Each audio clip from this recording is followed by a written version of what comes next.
Sebastian Telfair was supposed to be the next basketball legend. There was a time in high school where he was so good that Jay-Z and Derek Jeter would come to watch him play. A rookie LeBron James said that Sebastian Telfair was up next, and when Telfair's cousin, a 25-year-old Stephon Marbury, came home and played Sebastian in one-on-one in front of their entire neighborhood when Bassie was just 17, it was Telfair, a high schooler who dominated Marbury, somehow beating an NBA star in his prime. And so yes, the hype for Sebastian Telfair was enormous. He was a top-ranked recruit. He became the first point guard to ever make the jump from high school directly to the NBA draft. He was supposed to be a future superstar, which leaves us with one obvious question. What happened? Well guys, today we are going to answer that question. We're going to look at the rise of Sebastian Telfair, then the fall. Trust me, this story is incredible. When Sebastian Telfair was a high school senior, he was on the cover of Sports Illustrated. There were times where he outplayed NBA All-Stars in pickup games, but for some reason, he just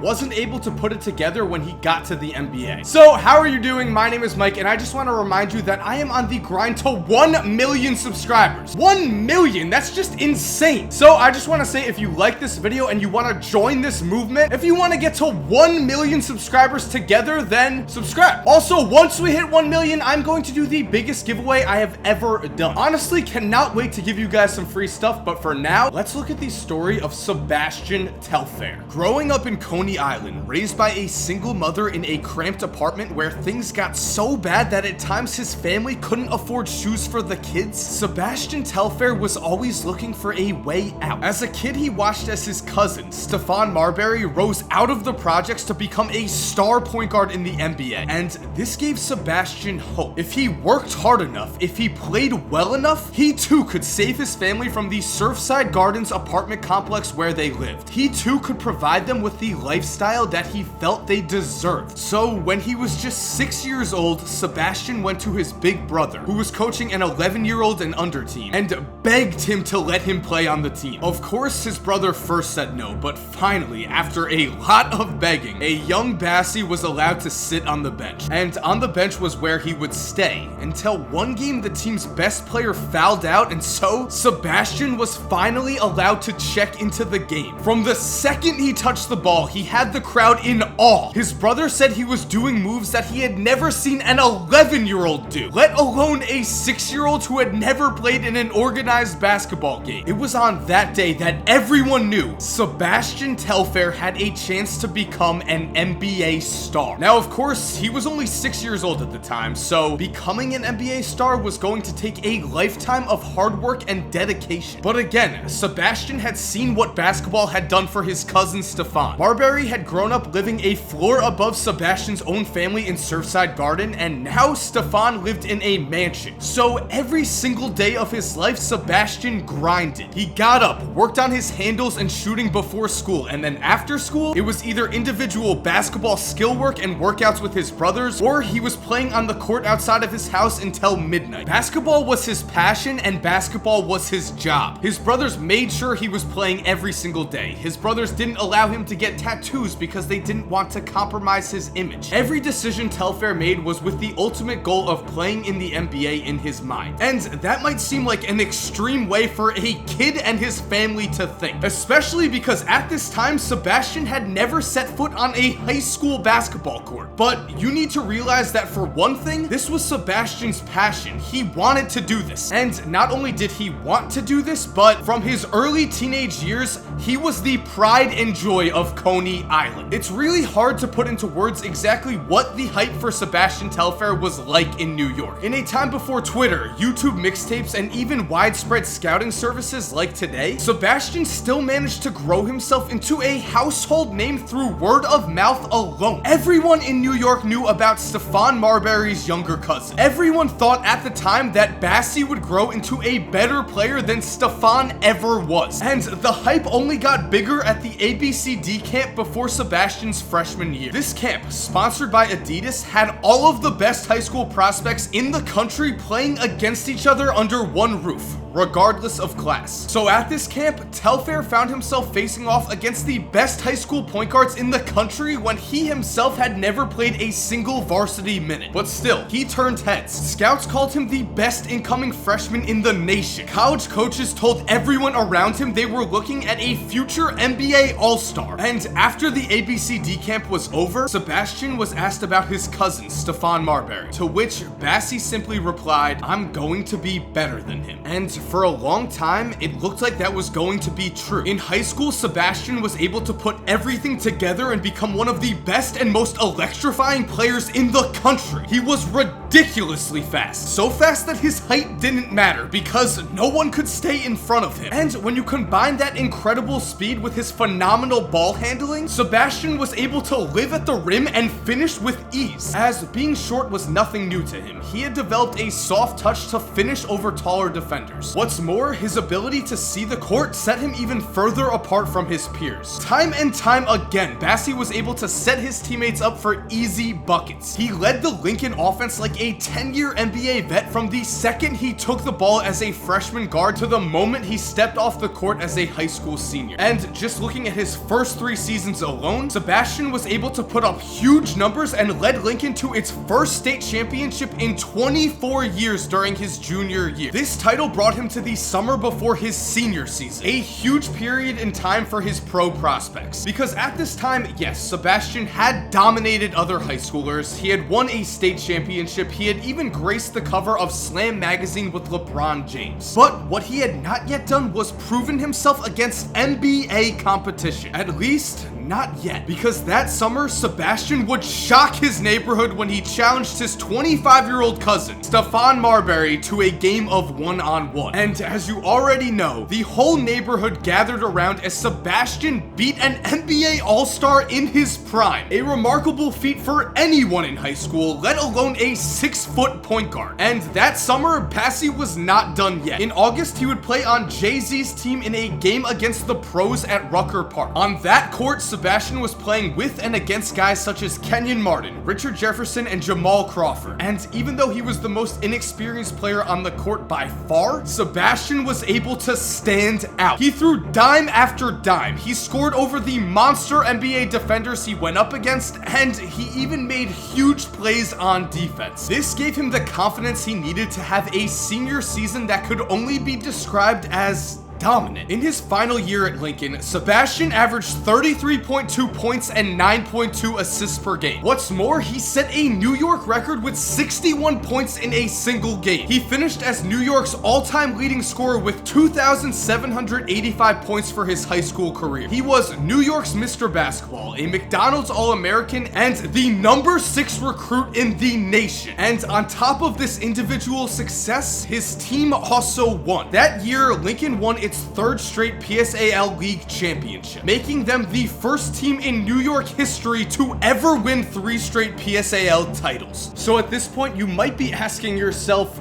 what happened? If Sebastian Telfair was supposed to be basketball's next big thing, why do we never talk about him now? Well, the answer is that throughout his high school recruiting process, it was assumed that Rick Pitino and Louisville were the heavy favorites to land Telfair. Yes, the threat of Sebastian jumping right to the NBA was always an issue in the back of Rick Pitino's mind, but at the time, a point guard had never gone directly from high school to the NBA. So Pitino, like everyone else, thought that the 6-foot Sebastian Telfair was practically a guarantee to go to college. Bassie was supposed to be too short to make such a drastic change in his competition level. Everyone felt he would be best served playing a year or 2 at Louisville, learning how to run an offense at a high level from one of college basketball's best coaches. Except Sebastian Telfair had other plans. Throughout his senior season, the idea to jump directly to the pros was always in his thoughts. Remember, the main goal for Sebastian Telfair was always to take care of his family, to get them out of Surfside Gardens. And yes, many people told him that the NBA and the millions of dollars an NBA contract brings with it were going nowhere. They reminded Sebastian that his family had lived in Surfside Garden for years. They could wait another year or 2 while he was developing his game in college. And the thing is,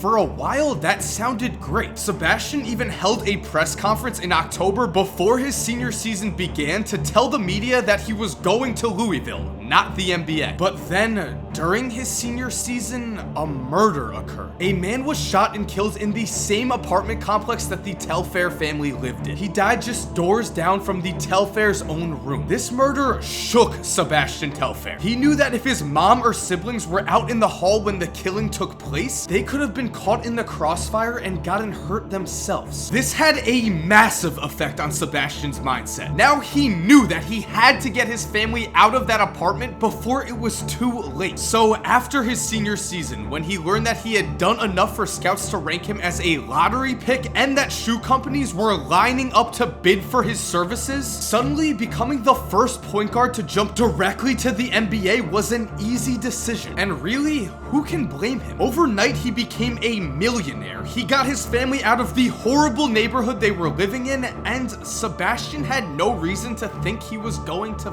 fail. His family was telling him he was the greatest. Celebrities were telling him he was a future all-star. Even LeBron James was telling him that he was the next one up. And after the Trailblazers made him the 13th pick in the 2004 NBA draft and almost immediately told everyone that Telfair was one of the best young passers they had ever seen, there was no reason for fans to believe that Sebastian Telfair was going to fail either. But at least in terms of NBA production, Bassi did fail. On an NBA court, he was still fast. He still had great court vision, but his fatal flaws began to show almost immediately. When he was in high school, Sebastian's height didn't really hurt him too much. He was still able to score around the basket with ease because he was that much more athletic than everyone else on the court. Now though, playing against pros who were just as athletic but a few inches taller, Sebastian found it difficult to create space, and when he did, he found it almost impossible to get to the rim and finish. So when you combine this with his broken jump shot, something he was never really able to fix, you gave yourself the recipe for a player who would only shoot 39% from the field in his first 2 seasons. To be fair though, Telfair's play in his second season was actually very average, at least on the offensive end. He finished year 2 averaging 9.5 points per game, 3.6 assists with only 1.7 turnovers, and he had a 13 PER. Now, his defense was notably terrible, but the potential for a good offensive player was there. Unfortunately, off-the-court problems would hurt him though, as Sebastian was found carrying a loaded gun in his carry-on bag during a team flight. So the Trailblazers decided they had enough and cut the cord on the Sebastian Telfair experiment. They traded him to the Celtics, where again, Telfair shot the ball poorly and played horrible defense. But again, he was a pretty good playmaker when he was on the court. The thing is though, he wasn't nearly good enough. He wasn't close to the dominant point guard we had once seen at Lincoln High School. And again, during that 3rd season, Telfair got in even more gun trouble, as when his car was pulled over at a routine traffic stop, police officers found an unregistered handgun in Sebastian Telfair's car. And I could go into more detail about exactly what happened in Sebastian Telfair's pro career, but I've already told you all that really needs to be said. In the NBA, Sebastian was still fast. He still made his teammates better, but he was never able to improve his jump shot or his horrible defense. For his career, he averaged just 7.4 points per game, 3.5 assists, and shot just 39% from the field. 39% shooting is the type of shooting percentage that makes it almost impossible for any NBA team to play you, especially when you're not a good defender and you make poor off-the-court decisions. And speaking of poor off-the-court decisions, Sebastian Telfair has recently been hit with another gun charge, which to me is just a shame because it seems like this guy did have all the talent in the world, but once he got to the NBA, he couldn't separate his past life with his new one. Plus, at the end of the day, I don't think he worked hard enough. Sebastian Telfair himself said that the worst thing that ever happened in his career was the Adidas shoe contract. He said that gave his family too much stability and he didn't stay hungry. So if you're taking away anything from this story, guys, just remember that no matter how successful you become, always stay hungry. And so that wraps up today's video. I hope you guys enjoyed it. I think this was cool. We normally look at NBA stories where guys end up being NBA superstars, but today we looked at the complete opposite, and I still thought that was very interesting. So if you like this video too and you're new, make sure to subscribe. Again, we're on the grind to 1 million, and I make basketball videos like this. I look at basketball history. I do NBA conspiracies. Basically, if it's about basketball and it's interesting, I'll make a video on it. And if you're already a sub, thank you so much. You're awesome. We know this. And as always, guys, have an awesome day, and cue that music.